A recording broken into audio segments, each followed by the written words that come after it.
Hey everybody, this is Mason from Triple Crown Golf Course yet again.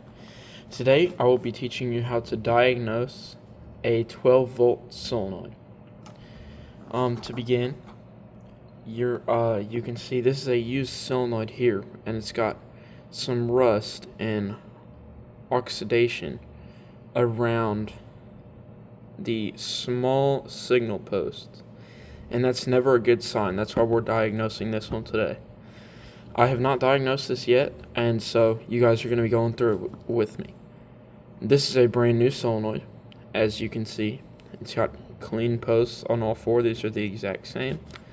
They're both for a club car, and they're both 12 volt. And then we've got the hardware for both of them as well. First, what we're going to need is a multimeter.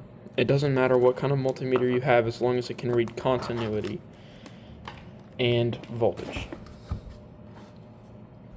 Next thing you'll need is a 12 volt power source. As you can see here, I've got a positive and a negative 12 volt power source coming from a power supply right over here. And you can use a 12 volt battery. Anything you have sitting around that will supply 12 volts will work. It doesn't have to have much amperage or anything. First thing you're going to do is, you can see on these posts right here, you have to figure out which one is negative and which one is positive on your solenoid if it specifies. Some solenoids do not specify, therefore you do not have to worry about which side they go on. And some solenoids also have a resistor that will go across both the posts, and that's usually continuous run solenoids or anything that's not just being used to crank a vehicle and get it going.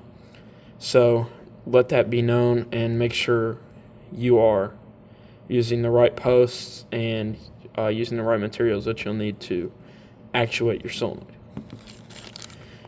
First, what you're going to do is go ahead and open up your hardware.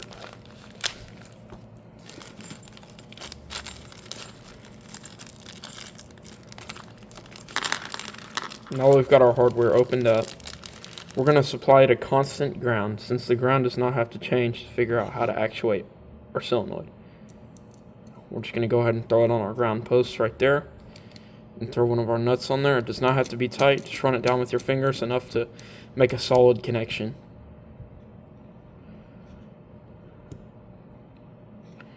Next, what you're going to do is go ahead and set your multimeter to the continuity setting. When it's on the continuity setting, you can see this symbol right here. It almost looks like a sideways Wi-Fi symbol. That's when you know you're on the right setting. Another way to know you're on the right setting is if you take your two multimeter leads like this, touch them together, you'll get a beep on your multimeter there.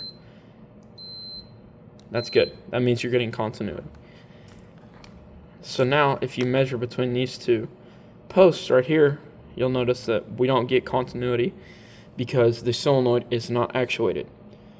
Once the solenoid is actuated, we should be getting continuity. That's what we'll test now. I'm going to put our 12 volt power source on the solenoid, and you could hear it click there. That does not mean the solenoid's good exactly.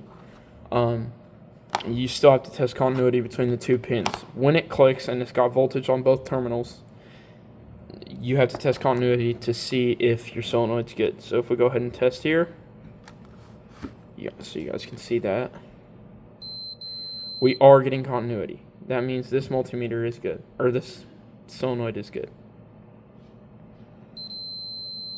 It's a solid connection there.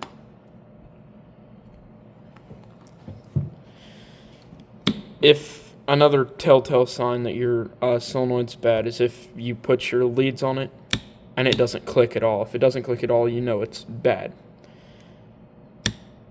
You can hear that audible click there whenever you put your positive wire onto that. How a solenoid works, it's got a coil inside it with an electromagnet, and when it powers that coil, it makes continuity between these two pins here and allows you to pass through whatever voltage you're requiring through there. As you can see with this brand new solenoid, it's going to do the same thing.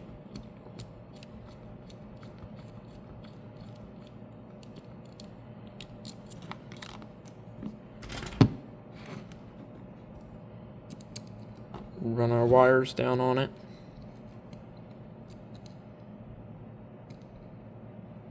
Just like we did on the other one. And again, this is a brand new one, so this is a demonstration to show you what happens on a known good solenoid. You can hear that click there, and then we can test the continuity one more time. There you go, you've got your continuity. And just to make sure, you can check that you have voltage at these small pins here. As you may know, this blue is our ground, then this red is our positive. And you can see on our multimeter, we've got 12.02 volts DC. That's good to power the solenoid, and that means that our solenoid is good and that we're getting voltage to the solenoid. If you test and you're not getting voltage at these pins, then that means there's a problem in your wiring up to the solenoid, and you need to chase down the wiring harness to figure out where the break in the wire may be to power your solenoid. If you are getting voltage here, and again, if you're getting voltage here and the solenoid's not clicking, then you've got a bad solenoid. If you're getting voltage here and the solenoid's even clicking, and you're not getting continuity across these two pins, your solenoid's known bad. So that's how you properly diagnose a solenoid. Thank you for watching. Hope you have a great rest of your day.